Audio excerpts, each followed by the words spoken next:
Hi guys, good morning. അപ്പം ഞാൻ രാവിലെ തന്നെ ചായ കുടിക്കുവാണ്. സ്പെഷ്യാലിറ്റി എന്തെന്ന് വെച്ചാൽ വെള്ളത്തിൽ നിന്നാണ് ചായ കുടിക്കുന്നത്. ഞങ്ങളുടെ ഇവിടെ വെള്ളം കയറി ഗൈസ്. അപ്പോൾ നിങ്ങൾ വിചാരിക്കും ഇത്ര പെട്ടെന്ന് വെള്ളം കയറിയൊന്ന്. രണ്ട് നല്ല മഴ പെയ്താൽ ഞങ്ങളുടെ ഇവിടെ വെള്ളം കയറും. എന്ത് ചെയ്യാനാണ് അവസ്ഥ. വെള്ളം കയറി വരുന്നത് കണ്ട് ഞങ്ങൾ കൂടിട്ടായിരുന്നു. ആ കൂട്ടി മീൻ വല്ലതും കയറിയിട്ടുണ്ടോ എന്ന് നോക്കുവാണ് അച്ഛൻ. പക്ഷേ അതിൽ കിട്ടിയതൊരു പുളകനെയാണ് ഗൈസ്. പിന്നെ വേറെ ഒരു കൂടുണ്ടായിരുന്നു, അതിലാണെങ്കിൽ ഒരു കാരിയെ കിട്ടി. ഇതിനെയാണ് കാരി എന്ന് പറയുന്നത്. പലയിടത്തും ഇതിന് പല പേരായിരിക്കും, പക്ഷെ ഇതിനെ വറുത്ത് കഴിക്കാൻ നല്ല സൂപ്പറാണ്. ഞാൻ പക്ഷേ ഒരുപാട് മീൻ കാണുമെന്ന് പ്രതീക്ഷിച്ചു, പക്ഷെ അങ്ങനെ അതും പാളിപ്പോയി. അപ്പം ഞാൻ വിചാരിച്ചെന്നാൽ ബോട്ടിൽ ഫിഷ് ട്രാപ്പ് ഉണ്ടാക്കാമെന്ന്. ബോട്ടിൽ ഫിഷ് ട്രാപ്പ് എന്ന് വെച്ചാൽ ജസ്റ്റ് ഒരു കുപ്പി എടുത്ത് അതിൻ്റെ ബാഗിലൊരു ഹോൾ ഇട്ടിട്ട് കുറച്ച് മീനിന് തീറ്റയായിട്ട് അതിനകത്ത് എന്തെങ്കിലുമൊക്കെ മൈദപ്പൊടിയോ ഇട്ടിട്ട് വെള്ളത്തിൽ കെട്ടിയിടും.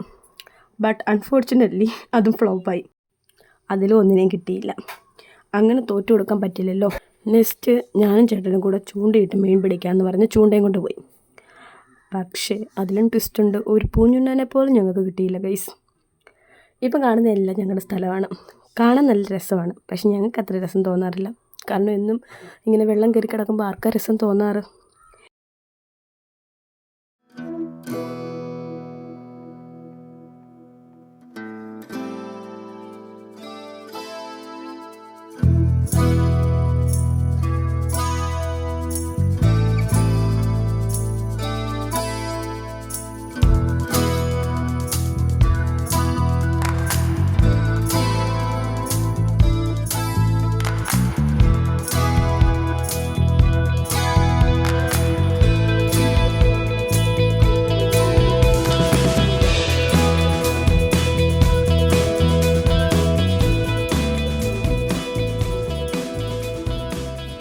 എനിവേ, ഇന്നത്തെ ഞങ്ങളുടെ ലക്ഷ്യം മീൻ പിടിക്കലാണല്ലോ.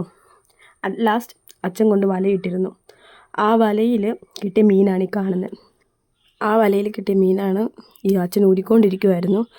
ഇതിൽ 2-3 തൂളിയെ കിട്ടി, പിന്നെ കുറേ കാരിയെ കിട്ടി, വലിയ കാരിയെ. ഞങ്ങളുടെ വീടിനെ ലക്ഷ്യമാക്കി ഒരു തേങ്ങ വരുന്നുണ്ട്. ഇവിടെ എത്തുമായിരുന്നെങ്കിൽ അതിനെയും കൂടെ പിടിക്കായിരുന്നു. അപ്പോൾ ഇത്രയൊക്കെയാണ് ഗൈസ് എൻ്റെ വെള്ളപ്പൊക്കം വ്ളോഗ്. ഇനി അടുത്ത വ്ളോഗുമായിട്ട് വരാം. Thank you.